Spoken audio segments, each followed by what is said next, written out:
Forças Armadas exercem importante papel na sociedade brasileira. Seus militares têm a missão de defender a República e os poderes constituídos. Para que os pilares de hierarquia e disciplina sejam assegurados dentro delas, entra em ação a primeira instância da Justiça Militar da União.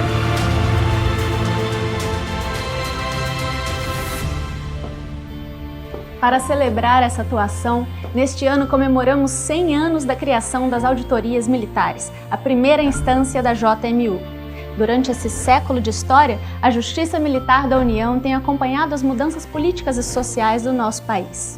São inúmeros os processos de relevância histórica para o Brasil que foram julgados na primeira instância dessa justiça especializada.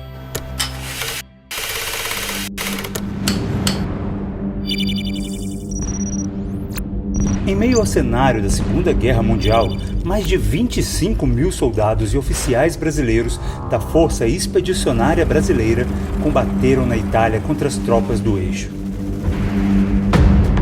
A Justiça Militar esteve presente quando 2 auditorias foram criadas e transferidas a bordo de um navio da Marinha Americana para a Itália em outubro de 1944, onde permaneceram por cerca de 1 ano. Nesse período, as auditorias militares eram deslocadas pelo território italiano de acordo com a necessidade de diligências e instruções de processos. Dentre os 271 processos distribuídos, o crime de deserção foi o responsável pelo maior número de julgamento em primeira instância, além de homicídios dolosos e culposos. Ocorreram ainda crimes que resultaram em penas de morte, que foram convertidas posteriormente para 30 anos de prisão. Outro processo marcante foi a revisão criminal, que reconsiderou não aplicar os benefícios da lei de anistia a um ex-coronel, líder da guerrilha de Três Passos, detido por incitar luta armada. Ele foi condenado por tentativa de subversão da ordem política e social à época. Em 1996, militares do Exército foram acusados de estarem envolvidos na captura de um extraterrestre na cidade mineira de Varginha. O caso ficou conhecido como o ET de Varginha. Um livro publicado por ufólogos citava a participação dos militares na captura e transporte do extraterrestre. Após dias de interrogatório, foi apurado e esclarecido que as informações eram fictícias e que nenhum dos militares citados teria participado do suposto fato.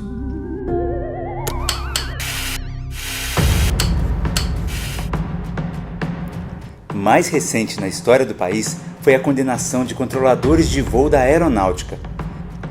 Os militares foram acusados de motim durante uma crise no controle de tráfego aéreo, ao promoverem paralisações em vários aeroportos do país para reivindicar a modernização dos equipamentos, a desmilitarização do setor e a gratificação salarial.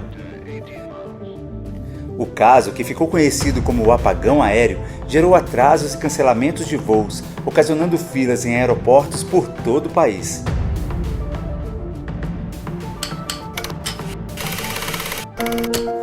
Além do julgamento de crimes militares ocorridos no nosso país, as auditorias possuem jurisdição sobre crimes militares praticados contra nossas tropas em território estrangeiro, como, por exemplo, em missões de paz da ONU ou em outros países para onde os militares das Forças Armadas são frequentemente enviados. Caso ocorra, será conduzido na competência da primeira instância em uma das auditorias militares localizadas em Brasília.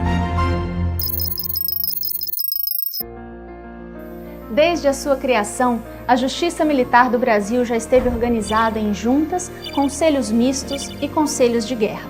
Mas foi em 30 de outubro de 1920 que ela foi organizada e distribuída em todo o país por meio do Decreto 14.450, que instituiu o Código de Organização Judiciária e Processo Militar.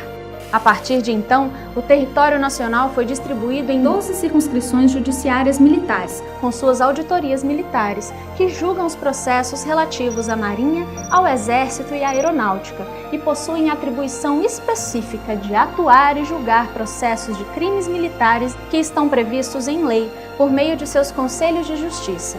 Eles funcionam da seguinte forma.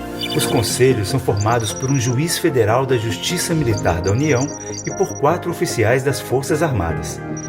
Os órgãos da primeira instância da JMU têm jurisdição mista, ou seja, cada uma julga os feitos relativos à Marinha, ao Exército e à Aeronáutica e aos civis que atentarem contra estas ou contra os seus integrantes em razão da atividade militar. Em cada auditoria, um membro do Ministério Público Militar trabalha na defesa dos interesses públicos gerais e das Forças Armadas. O juiz federal dirige o serviço da auditoria militar, presidindo o Conselho de Justiça. Os conselhos de justiça são de duas categorias, permanente e especial. O permanente é competente para processar e julgar militares que não sejam oficiais.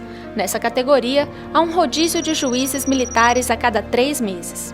E o especial é responsável pelo julgamento de oficiais, exceto os oficiais generais, que são processados diretamente no Superior Tribunal Militar.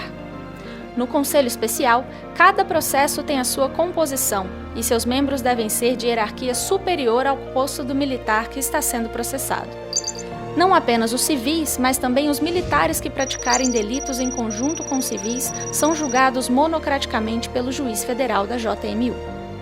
Desde sua criação, ocorreram várias mudanças estruturais de distribuição das auditorias nas circunscrições judiciárias militares. A última foi em 1992, com a Lei 8.457, que organizou as auditorias militares da forma como elas se encontram hoje.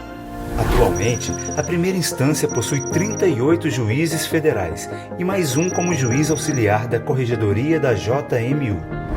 São 19 auditorias militares distribuídas em 12 circunscrições judiciárias militares.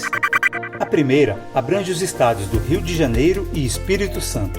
A segunda, São Paulo. A terceira, Rio Grande do Sul. A quarta, Minas Gerais. A quinta, Paraná e Santa Catarina. A sexta, Bahia e Sergipe. A sétima, Pernambuco, Rio Grande do Norte, Paraíba e Alagoas. A oitava, Pará, Amapá e Maranhão. A nona, Mato Grosso do Sul e Mato Grosso. A 10ª, Ceará e Piauí. A 11ª, Distrito Federal, Goiás e Tocantins. E por fim, a 12ª, Amazonas, Acre, Roraima e Rondônia. Como você pode ver, a Justiça Militar da União trabalha para assegurar a hierarquia, a disciplina e o exercício legítimo da atividade militar. É por isso que o centenário de criação das auditorias é um marco importante para a JMU, pois representa sua contribuição para o avanço do país e de todos os brasileiros.